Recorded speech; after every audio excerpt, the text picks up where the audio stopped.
राम नारायण राम. बऱ्याच बॉलिवूड सेलिब्रिटींनी राजकारणात प्रवेश केला आहे. ते आता संसदेत पोहोचले आहेत आणि आता ते धर्मावर बोलायला लागले आहेत. जे कालपर्यंत धर्म म्हणजे काय हेच जाणत नव्हते ते आज धर्माचे ठेकेदार बनले आहेत. सर्व सेलिब्रिटी जाहिरातीसाठीच काही ना काही करतात. अमिताभ बच्चनबद्दल बोलायचं झालं तर त्यांना अजून पैशांची काय गरज आहे? ते एवढे पैसे घेऊन काय करतात? त्यांची पत्नी जया बच्चन संसदेत आहेत आणि त्या धर्मावर सल्ला देतात, पण त्यांना खरं तर धर्माची काहीच माहिती नाही. माझ्या समजण्यातच येत नाही की या लोकांना पैसा पण हवा आहे, सन्मान पण हवा आहे आणि धर्माचा प्रचारही करायचा आहे. तुम्ही पाहिलं असेल की हे लोक दुर्गा पूजेला जायला किंवा तिथे रिबीन कापायला देखील पैसे घेतात. या लोकांना पृथ्वीवरचे सगळे सुख मिळाले आहेत. आणि ते कसे मिळाले? काय फक्त हे लोकच शिकलेले आहेत का? पृथ्वीवरचे बाकीचे लोक शिकलेले नाहीत का? प्रत्येक सामान्य माणूस मूर्खच आहे ज्याने यांना देव मानलं. हे देखील आपल्यासारखेच आहेत. जेवढे सेलिब्रिटी आहेत ते मरणानंतर काय घेऊन जाणार? ते एकटेच आले होते आणि एकटेच जातील. पण तरीही लोक समजत नाहीत. त्यांच्याजवळ ज्ञानच नाही. कोणीच निसर्गाबद्दल सांगत नाही. समाज कसा सुधारेल यावरही कोणीच बोलत नाही. संविधान डॉक्टर आंबेडकरांनी बनवले, पण खऱ्या अर्थाने संविधान नेहरूंनी बनवले, कारण आंबेडकरांना त्यांनी केवळ एक बाहुलं बनवून ठेवलं होतं. सध्या ज्या राजकीय पक्ष आहेत ते चांगले काम करत आहेत. त्यांना एकत्र येऊन संविधानात बदल करायला हवा.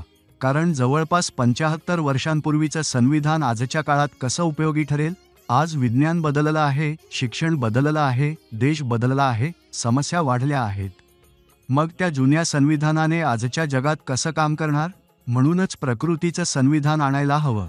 प्रकृती हीच सगळ्या समस्यांचं उत्तर आहे.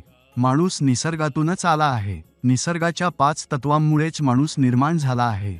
निसर्गाच्या अन्नावरच माणूस जगतो. म्हणून सरकारने निसर्गावर आधारित संविधान आणायला हवं. विरोधी पक्षांनी देखील त्याला पाठिंबा द्यायला हवा.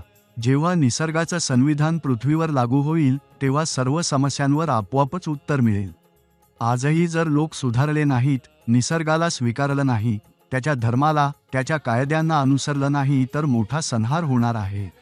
आणि त्याचा त्रास आपल्यालाच सहन करावा लागेल.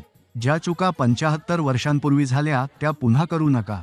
निसर्गाने सुधारण्याची संधी दिली आहे, म्हणून माणसाने सुधारणं आवश्यक आहे. पृथ्वीवर सगळेच माणसे निसर्गातून आले आहेत. जसं तुम्ही तुमच्या आईवडिलांना नाकारू शकत नाही कारण त्यांनीच तुम्हाला जन्म दिला, तसं तुम्ही निसर्गालाही नाकारू शकत नाही. प्रत्येक माणसाने अंतःकरणाने निसर्गाच्या धर्माला मान्यता द्यायला हवी. प्रत्येक पावलावर निसर्ग आणि त्याच्या नियमांना पुढे न्यायला हवं. निसर्गाच्या धर्माला स्वीकारायला हवं. सूर्याने कधीच कोणताही पक्षपात न करता सर्वांवर प्रकाश टाकला आहे. तो सगळ्यांवर सारखा प्रकाश टाकतो. माणूस निसर्गाचे नियम न मानता आपलेच नियम बनवत चालला आहे. माणसाने आजपर्यंत एकही गोष्ट नीट बनवलेली नाही. तो चुकाच करत आहे. अजूनही त्याच्याकडे वेळ आहे सुधारण्याचा. त्याने सुधारलं पाहिजे. जितकेही राजकीय पक्ष आहेत ते सगळे कुटुंबप्रेमी पक्ष झाले आहेत. सगळे लोक म्हणतात की भाजप धर्माचं राजकारण करतं, पण धर्माशिवाय कोणत्या गोष्टीचा पक्ष होईल? पृथ्वीवर असं एकही माणूस नाही जो धर्माला मानत नाही. माझी प्रत्येक माणसाला विनंती आहे, अजूनही निसर्गाने माणसाला सुधारायची संधी दिली आहे तर सुधारून घ्या. कारण पृथ्वी जवळपास 52 वेळा पालटली आहे. यावेळी जर पालटलं तर कोणीच वाचणार नाही. म्हणून रामनारायण राम यांचं नामस्मरण करत राहा आणि निसर्गाला स्वीकारा, जेणेकरून तो अधिक चांगल्या प्रकारे तुमची सेवा करू शकेल.